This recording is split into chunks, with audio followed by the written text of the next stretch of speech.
The general election is behind us, and now it's all eyes on Camas. Vancouver looks for a new operator for its homeless navigation center, and Paul Valencia shares his high school football season highlights. I'm Chris Brown, and this is Clark County Today.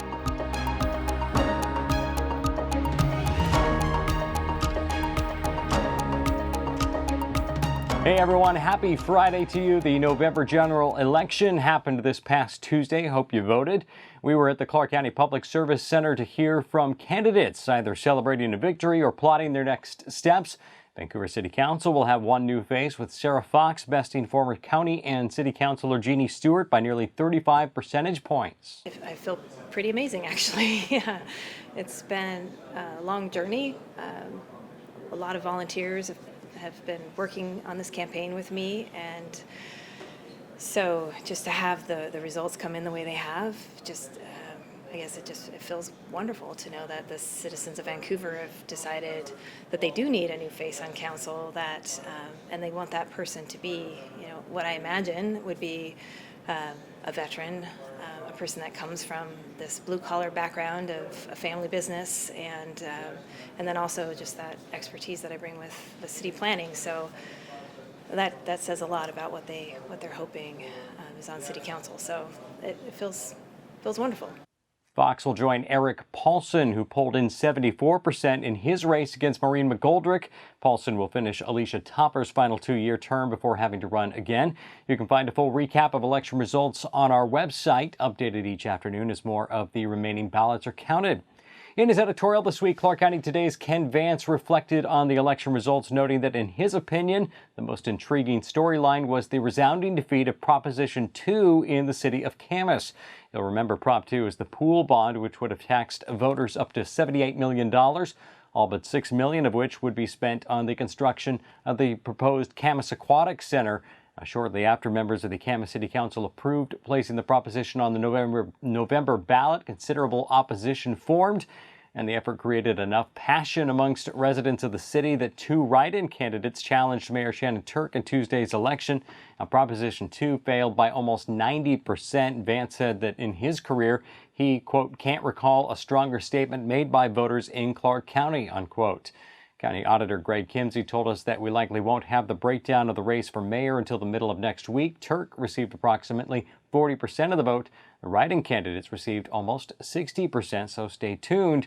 There's more election intrigue yet to come. The City of Vancouver is looking for a new operator for their homeless navigation center near 4th Plain and Grand. Share notified the city recently that they will stop operating the day shelter in the building at the end of January.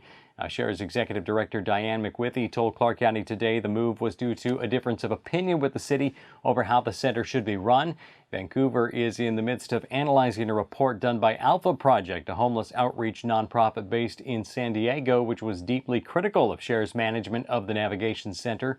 The City Council is expected to address the Alpha Project report and hear from new Homeless Resource Manager Jackie St. Louis in the coming weeks. Clark County Council this week approved their fall supplemental budget and will now turn their attention to next year's budget, but County Assessor Peter Van Nortwick left the room on Tuesday disappointed after his request for two temporary full-time employees was denied. Van Nortwick says the area building boom, coupled with a shift in the senior property tax relief program that will allow more people in, and impending property tax increases for most in the county, are creating a quote-unquote perfect storm for his office, leading to the need for the new employees. Instead, County Manager Sean Hennessy said he's budgeted for a new assessor in next year's budget. The council voted 4-1 against adding the positions to the supplemental budget, but said it will be a topic of conversation for next year. The city of Battleground bid a happy retirement to one of their law enforcement officers this week. This one is of the four-legged variety. Canine Officer Luca joined Battleground Police in 2013. Now 8 years old and dealing with a sore right front leg, Luca will head off to live life as a pet with Sergeant Chris Crouch, who is also leaving the department for another opportunity. In his 6 years on the force, Luca aided in 87 arrests, only 6 involving a bite. Which I assume are all Luca's and not Chris's. During the ceremony at Battleground City Council's Monday meeting, Police Chief Bob Richardson said Luca had been a model officer. Like any two partners who work together week after week, year after year in the same car, sometimes you can get on each other's nerves. I remember one time specifically, it was a dark and stormy night, and I was up in my office working late when Luca came up to talk to me. And I could see that Luca was really upset over something, so I asked him what was going on, what was bothering him, because most of the time, when he came up and talked to me, it was usually because Chris was taking credit for one of Luca's arrests or the poor quality of some of his meals. And so, I kind of asked him what was the problem, and Luca said, well, Chris never lets him drive the patrol car. And I go, being a chief, I've never heard that one before, but I knew I couldn't let him drive because he doesn't have a driver's license. So my advice to Luca was that it's better to let sleeping dogs lie. And During the ceremony, Ariana Ramirez and Macy Jolma from Daybreak School presented Luca with some drawings the students had made to honor his retirement. Luca replaced Canine Officer Hulk, who also retired and went to live with Sergeant Crouch. That was back in 2013. It wasn't immediately clear if Battleground Police would be seeking another canine officer in the near future. The 2019 Clark County Prayer Breakfast saw full tables of community members and leaders, as well as nonprofits and ministries. We spoke with Fellowship of Christian Athletes and Flash Love, who were there to support the annual event. I serve as the Regional Vice President for the Fellowship of Christian Athletes, and we recently opened a North office here in Clark County at the U.S. Digital Building.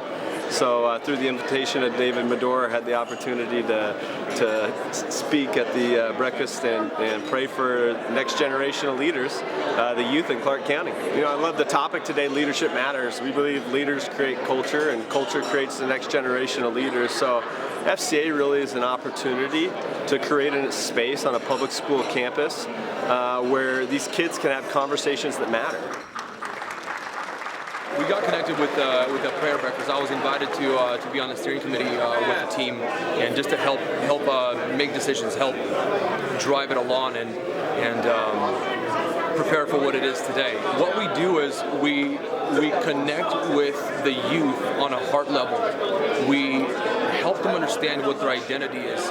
We connect them with existing teams that begin pouring in and mentoring them. And through that mentorship and leadership structure, we commission them to go out and love on a city. So they're literally, physically, tangibly going door to door, building relationships, while simultaneously realizing more and more of their significance, of their purpose in this world.